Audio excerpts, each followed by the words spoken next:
Computer के आविष्कार से लेकर अब तक दुनिया काफी बदल चुकी है और काम करने का तरीका भी आजकल हमारा सारा काम कंप्यूटर से ही किया जाता है।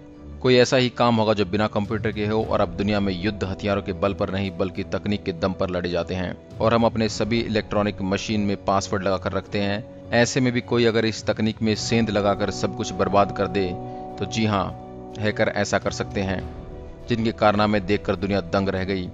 आज हम आपको इन हैकर के बारे में बताने जा रहे हैं। Number 1, Jonathan James.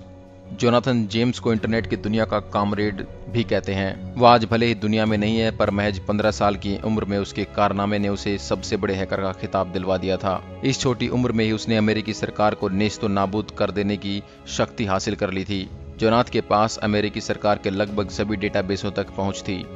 यहाँ तक कि रक्षा विभाग और नासा के नेटवर्क भी उसके पहुंच से बाहर नहीं थे। जेम्स ने नासा के नेटवर्क से अंतरिक्ष स्टेशन संचालन की पूरी जानकारी निकाल ली, जिसकी वैल्यू $17 लाख के बराबर थी। मजबूत होलकर नासा को अपना नेटवर्क पूरे 3 सप्ताह तक बंद करना पड़ा। बाद में 2007 में जोनाथन को पुलिस ने पकड़ लिया और तमाम आरोप लगाए। जेम्स ने सारे आरोपों को नकार दिया और 2008 में आत्महत्या कर ली। केविन मिटनिक के कंप्यूटर हैक बनने की कहानी बेहद दिलचस्प है। केविन को अमेरिका के इतिहास का मोस्ट वांटेड साइबर क्रिमिनल बताया गया है। केविन की जिंदगी पर 2 हॉलीवुड मूवी भी बन चुकी हैं। 3 साल जेल में गुजारने के बाद उसे 3 साल की निगरानी में रिलीज किया गया, पर 2.5 साल के लिए फिर जेल भेज दिया गया क्योंकि उसने अमेरिका के नेशनल सिक्योरिटी अलर्ट प्रोग्राम में सेंध लगाने के साथ ही कॉर्पोरेट सीक्रेट्स भी चुराए थे। मिकनिक ने 5 साल जेल में बिताने के बाद खुद को बदल लिया और बाद में वो कंसल्टेंट बन गया। साथ ही लोगों को कंप्यूटर सिक्योरिटी पर टिप्स देने लगा।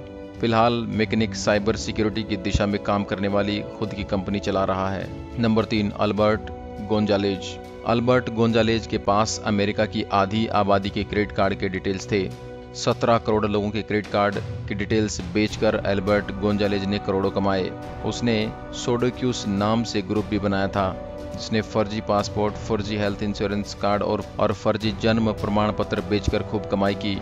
अल्बर्ट गोंजालेज को पकड़े जाने के बाद 20 साल की 2 सजाएं सुनाई गई, जो साथ साथ चल रही हैं। नंबर 4, केविन पॉल्सन को डार्क दांते के नाम से भी जाना जाता है। उसने एक रेडियो स्टेशन का सिस्टम हैक कर लिया और एक शो जीत लिया। इस दौरान उसने 15 मिनट तक सभी फोन लाइनों पर कब्जा जमाए रखा। शो को जीतने के एवज में पोर्श कार का मालिक बनने के बाद उस पर FBI की नजर आई। बाद में उसने FBI पर ही हमला बोल दिया और FBI के पूरे सिस्टम को हैक कर लिया। यही नहीं, केविन पॉल्सन ने एक सुपरमार्केट के पूरे सिस्टम को हैक कर लिया। इसके लिए उसे 51 माह की सजा सुनाई गई। सजा काटने के बाद केविन पॉल्सन ने पत्रकारिता की राह पकड़ी और मौजूदा समय में वायर्ड न्यूज का वरिष्ठ संपादक है। केविन पॉल्सन के बाद में अमेरिकी पुलिस की मदद की और सोशल नेटवर्किंग वेबसाइट माइस्पेस पर सक्रिय 744 यौन अपराधियों की पहचान में अहम भूमिका निभाई। गैरी मैकिनॉन इंटरनेट की दुनिया में सेलों के नाम से चर्चित हुआ। इसे दुनिया में सबसे बड़े मिलिट्री ऑपरेशन के सिस्टम को हैक करने का रुतबा हासिल है। उसने 13 माह काम करके अमेरिकी सेना और नासा के 97 कंप्यूटर पर पूर्ण नियंत्रण कर लिया। बाद में गैरी मैकिनॉन ने कहा कि वो सिर्फ UFO और सौर ऊर्जा पर नियंत्रण के उपाय ढूंढ रहा था, पर अमेरिकी अधिकारियों के मुताबिक उसने 300 कंप्यूटर पर अपना नियंत्रण जमाया और अनगिनत बेहद संवेदनशील फाइलों को डिलीट कर दिया। इससे अमेरिकी सरकार को $70 लाख का नुकसान हुआ। गैरी मैकिनॉन 15 साल से अपना मुकदमा अमेरिकी सरकार के खिलाफ लड़ रहा है। जेम्स अचेंता को हैकरों का गुरु माना जाता है। जिनसन ने 2004 में ऐसा वायरस तैयार किया जो किसी भी कंप्यूटर में जाते उसके लॉगिन डिटेल्स हैक तक पहुंच जाता था। इस वायरस की मदद से जिनसन ने घर बैठे ही 5 लाख कंप्यूटर तक पहुंच हासिल कर ली और उन्हें अन्य हैकरों तक पहुंचा दिया। 10वीं फेल जिनसन ने पहुंच वाले कंप्यूटर से कई वेबसाइटें हैक की और उनके मालिकों से पैसा वसूला। जिनसन को FBI ने पकड़ने के लिए 2005 में स्टिंग ऑपरेशन किया। 5 साल की जेल की सजा होने के साथ ही जिनसन से उसकी BMW कार भी छीन ली गई।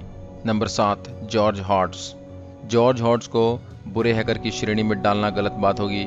जॉर्ज हॉर्ट्ज ने कभी किसी को नुकसान पहुंचाने या क्रेडिट कार्ड की डिटेल्स चोरी करने के लिए हैकिंग नहीं की। जॉर्ज हॉर्ट्ज ने तो सिर्फ तकनीक की कमियों को खोजा और कंपनियों को उसे सुधारने के लिए मजबूर कर दिया।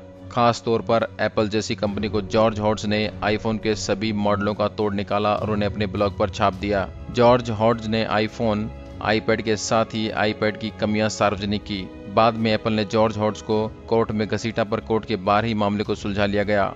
जॉर्ज हॉर्ज को तकनीकी का भेदिया कहें तो गलत नहीं होगा। एड्रियन लामो का बचपन अभाव में बीता और किशोरावस्था में भी। उसे होमलेस हैकर भी कहा जाता है।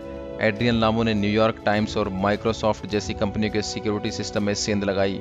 गरीबी में जीने वाला एड्रियन लामो पब्लिक इंटरनेट कनेक्शन से ही काम चला लेता था और किसी कॉफी शॉप में बैठकर बड़ी बड़ी कंपनियों के सुरक्षा बंदोबस्त की धज्जियां उड़ा देता था और उन्हें सचेत करता रहता था। किसी भी कंपनी ने उसको सराहने के अलावा कोई मदद नहीं दी, इसलिए वो अपराधी माना गया। अमेरिकी कोर्ट ने उसे $65,000 के जुर्माने के साथ ही 6 माह हाउस अरेस्ट में रखा।